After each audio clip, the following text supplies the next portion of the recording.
क्या आपको पता है कि भारत में आज कितनी माँ हैं जो वृद्धाश्रम में रहने के लिए मजबूर हैं?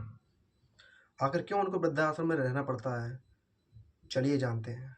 नमस्कार दोस्तों, मेरा नाम राहुल सिंघानिया है। आज मैं आपको बहुत इम्पोर्टेंट टॉपिक पर बात करने जा रहा हूँ। भारत में आपको हर चीज़ के संगठन मिल जाएंगे, दल मिल जाएंगे, लेकिन माँ के लिए आज कोई भी दल नहीं है, कोई भी संगठन नहीं है, कोई भी कानून नहीं है। अगर भारत में कहीं पर भी कोई गौ हत्या हो जाती है तो आपको गौरक्षक मिल जाएंगे। पार्क में अगर लड़का लड़की जा रहे घूमने के लिए तो बजरंग दल मिल जाएगा।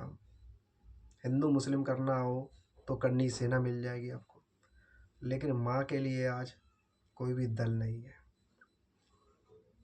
ये बड़ी दुर्भाग्य की बात है कि हमारे भारत जैसे देश में जहाँ माँ को पूजा जाता है, वहीं दूसरी तरफ उस भारत में माँ को घर से बाहर निकाल दिया जाता है, उनको वृद्धाश्रम में रहने के लिए मजबूर कर दिया जाता है। आज भारत में 2000 से भी ज़्यादा वृद्धाश्रम है और उन वृद्धाश्रम में पहुंचाने का काम 100 में से 90% बच्चे हैं जो उनको उस वृद्धाश्रम में जाने का रास्ता दिखा देते हैं।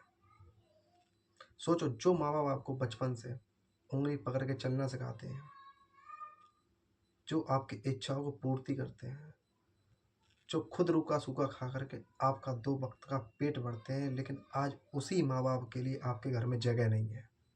क्या इसी दिन के लिए माँ बाप पाल पोस कर बड़ा करते हैं अपनी औलाद को, जो उनको बड़े होने के बाद उनकी लाठी बनने की बजाय उनको वृद्धा आश्रम छोड़ा है?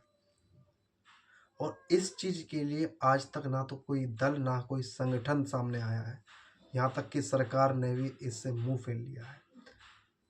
आखिर क्या ज़रूरत है भारत में वृद्धाश्रम की? सोचो, अगर सरकार या कोई संगठन इस चीज़ के लिए आगे आता तो आज भारत के अंदर कोई भी वृद्धाश्रम नहीं होता। लेकिन सरकार के पास इस चीज़ के लिए कोई टाइम ही नहीं है, ना ही किसी संगठन के पास इस चीज़ के लिए कोई टाइम है। हाँ, अगर कहीं गौ हत्या हो गई है, कहीं लवर्स बैठे दिख गए हैं, कहीं हिंदू मुस्लिम करनी हो तो हाँ, तुरंत पहुंच जाएंगे। लेकिन अगर कोई बेटा अपनी माँ को घर से बाहर निकाल रहा है, वृद्धाश्रम छोड़ रहा है, तो उसके लिए कभी कोई आगे नहीं आएगा, ना कोई आवाज़ उठाएगा।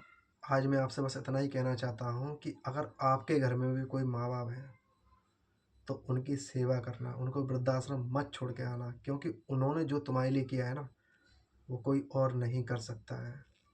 और मैं उन संगठनों से भी कहना चाहता हूँ कि जैसे आप लवर्स के लिए, गौ-रक्षा के लिए और हिंदू मुस्लिम के लिए एक हो जाते हैं, उसी तरीके से आप किसी माँ के लिए भी एक साथ खड़े हो जाओगे तो किसी बच्चे की औकात नहीं है कि उनको वृद्धाश्रम भेज सके। आज मैं इतना ही कहना चाहूँगा। अगर आप भी अपनी माँ से प्यार करते हैं तो इस वीडियो को लाइक कर देना और चैनल को सब्सक्राइब ज़रूर कर देना।